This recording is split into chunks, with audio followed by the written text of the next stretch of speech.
Bonsoir, nouvelle édition en ce mardi 24 février de votre journal d'information locale. Voici les principaux titres qui seront développés au cours de la prochaine demi-heure.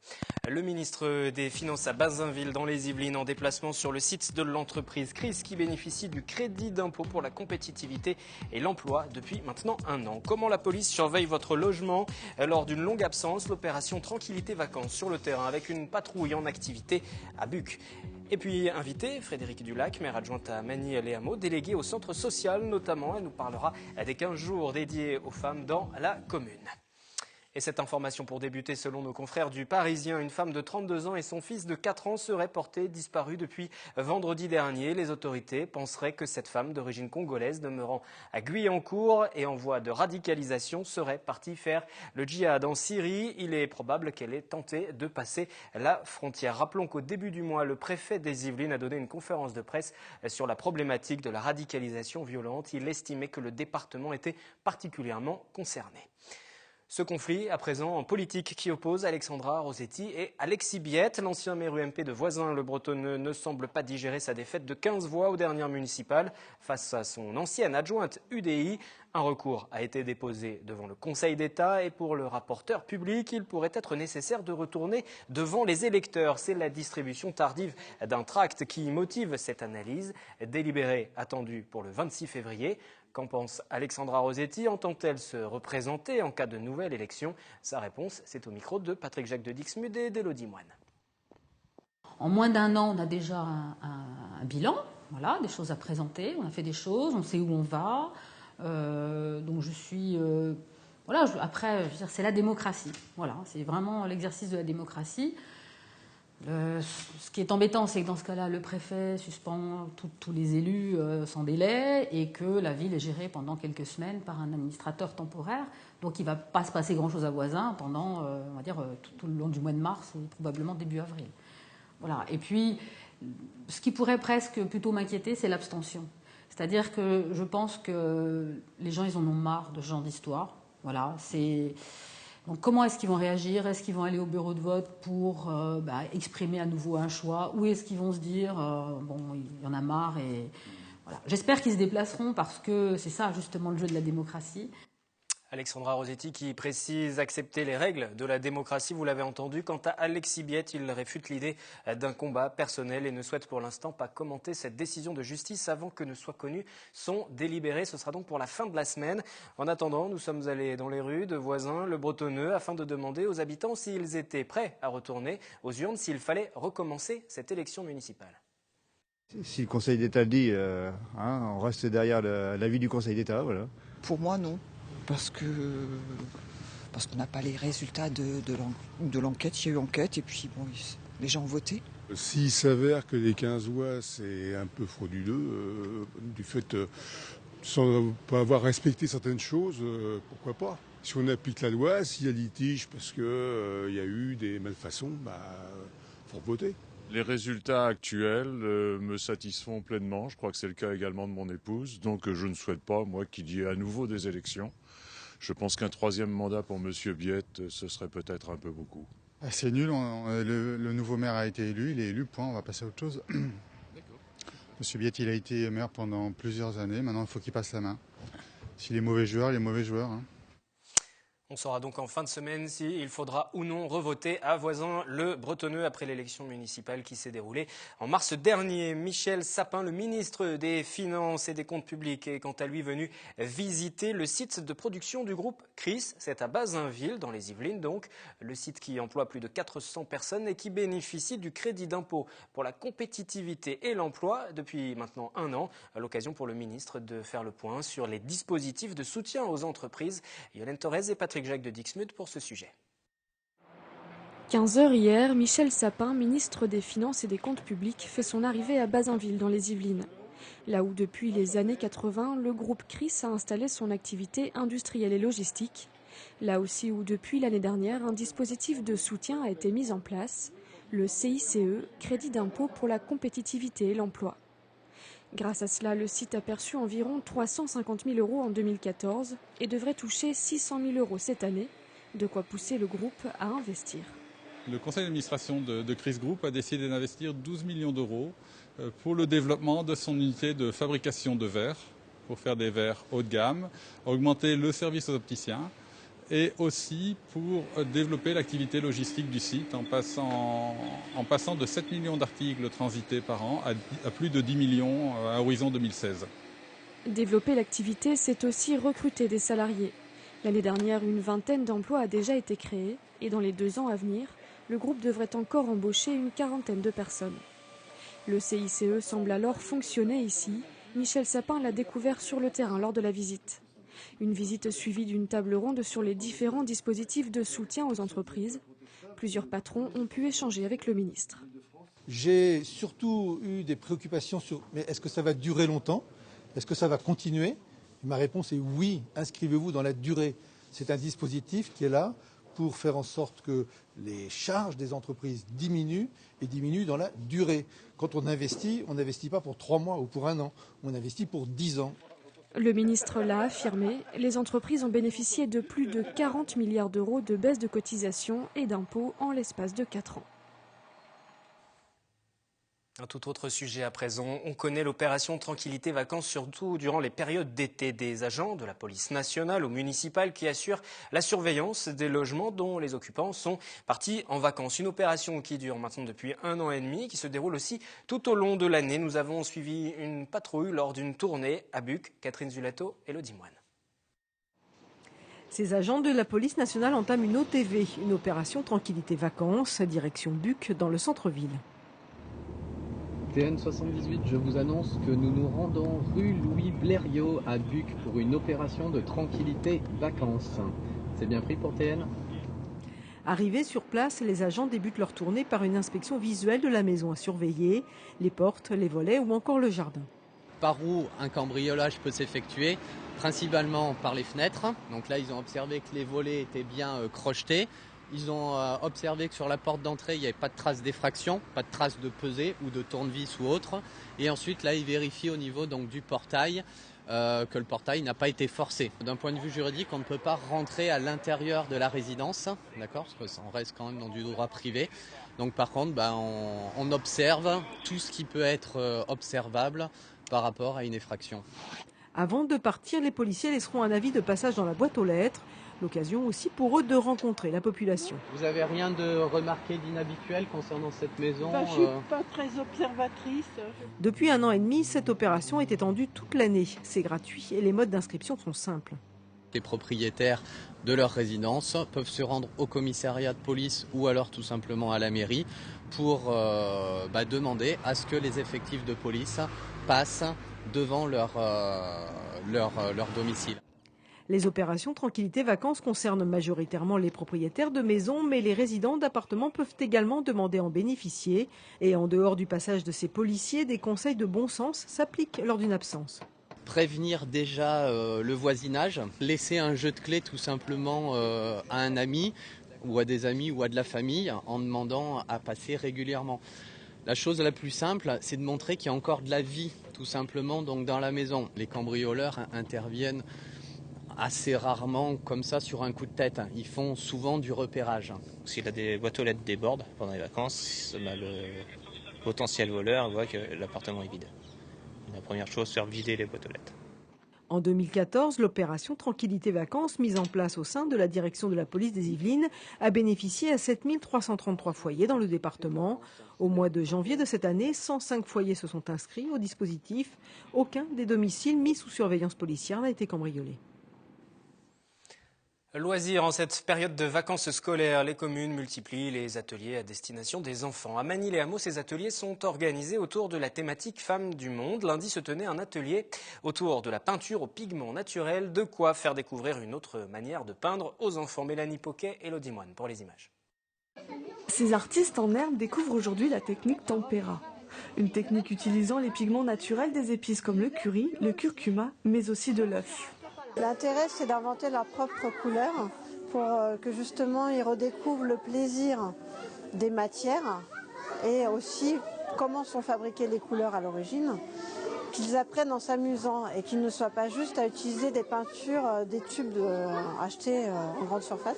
On peut utiliser vraiment toutes les matières, même certains légumes comme la carotte, la betterave, pour obtenir des choses plus proches de l'aquarelle. Une fois les palettes préparées, les enfants peuvent découvrir cette technique utilisée à la fin du Moyen-Âge et au Quattrocento, le XVe siècle italien. Je fais un S américain et j'ai fait des points et un cœur pour que ça décore autour. Ça donne des couleurs qu'on ne connaissait pas avant, c'est rigolo et on crée des nouvelles choses. Si les enfants sont ravis, c'est aussi le cas des parents. La Tempera n'utilise que des produits naturels. C'est intéressant parce qu'il n'y a pas de produits chimiques. Et les enfants même, ils peuvent les mettre dans la bouche, ça risque rien pour la santé et tout. Des arguments qui font que même quand on est tout petit, on peut s'y essayer. Et pour continuer à parler de cette thématique, Frédéric Dulac, bonsoir. Bonsoir. Vous êtes la maire adjointe déléguée au centre social, au CCAS, à la santé. Cette animation famille que l'on vient de voir s'inscrit en fait en amont d'une semaine dédiée aux femmes des îles. Ça se tiendra du 2 au 8 mars. L'idée d'une semaine dédiée aux femmes, c'est pas nouveau sur la ville. Ça existe depuis quand et dans quel objectif? Ça fait une bonne dizaine d'années. Et si vous voulez, on a commencé par faire... D'abord, il y avait la journée de la femme, après il y a eu la semaine. Et maintenant, puisque ça tombe souvent à la fin des vacances scolaires, cette semaine-là, du coup, on en profite pour faire une semaine en amont avec les familles, avec les parents, les grands-parents qui souvent gardent leurs petits-enfants, pour faire un peu dans l'intergénération. Et ça permet aux enfants aussi d'aborder des sujets... avec leurs grands-parents ou avec leurs parents qui n'ont pas l'habitude forcément d'aborder une réflexion sur la condition des femmes. Là, cette année, c'est les îles. Par rapport à l'atelier qu'on vient de voir, on pouvait imaginer que c'était plus porté vers le loisir, la création, mais au-delà de tout ça, sur cette quinzaine de jours maintenant, on n'est plus effectivement sur une seule journée. Il y a un vrai message qui est véhiculé, c'est la volonté de la municipalité à travers cette tout à fait. Il faut absolument qu'on arrive à créer du lien entre les gens, entre les familles, dans les familles. Et dans la société évidemment. Et donc c'est très intéressant de travailler avec les familles en entier, les grands-parents, les pères. Il y a beaucoup de papas aussi qui viennent.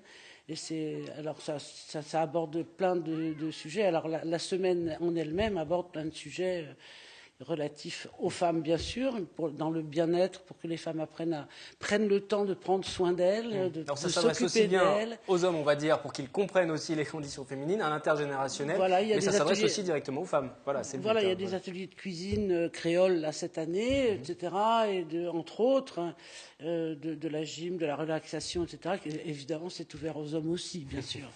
Comment ça s'organise une telle semaine, une telle quinzaine? C'est fait avec les associations de la ville? Vous sollicitez des partenaires extérieurs? Alors, il y a 3 services municipaux qui sont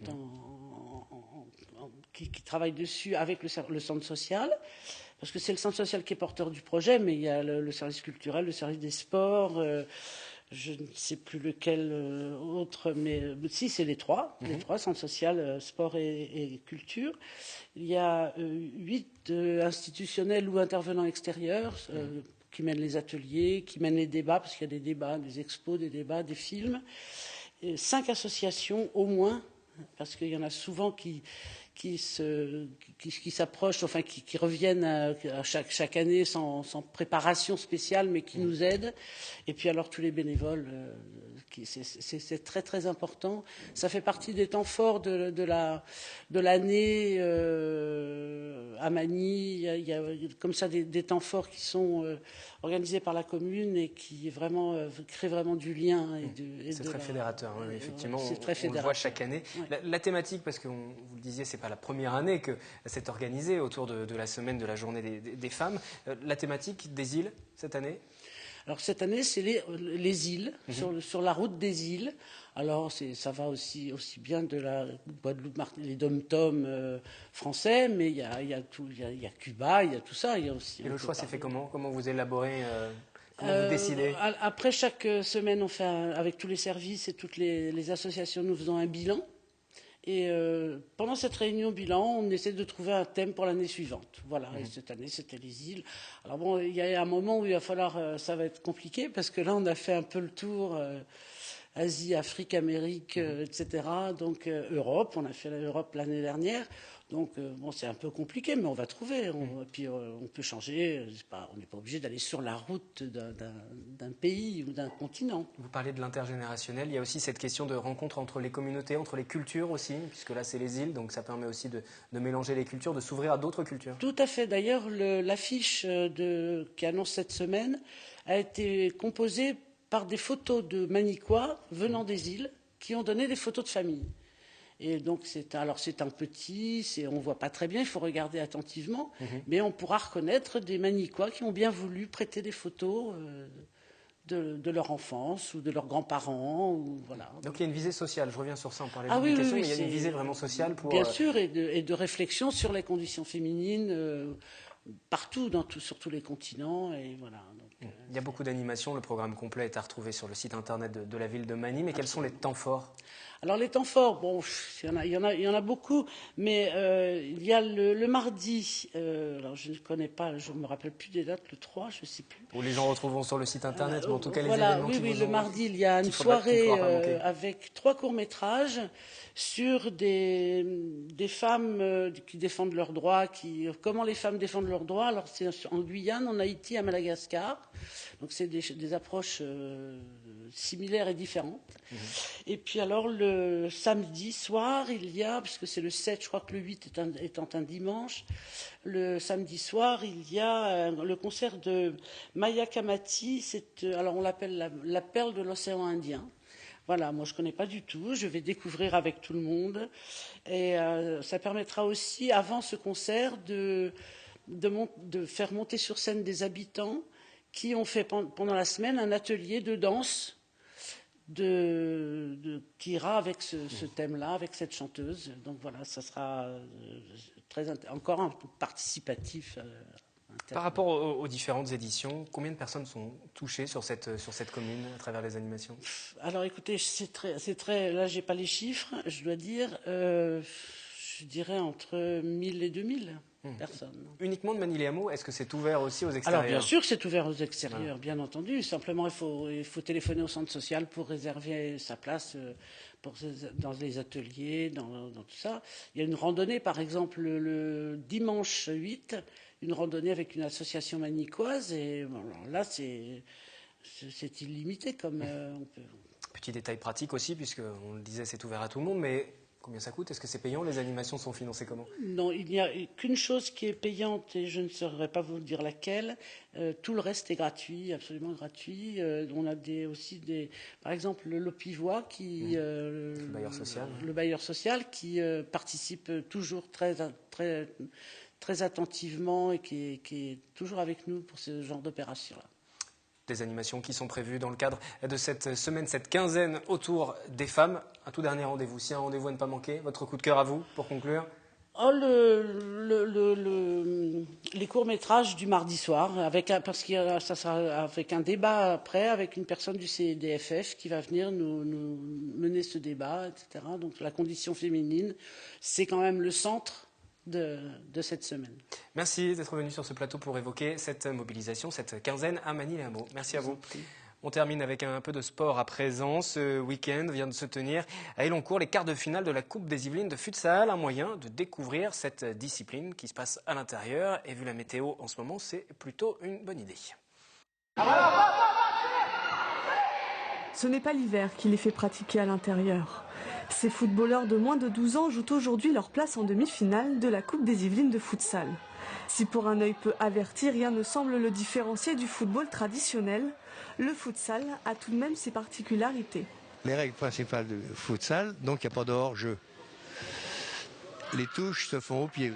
Le gardien, il doit dégager à la main et non au pied, comme se fait dans le foot traditionnel.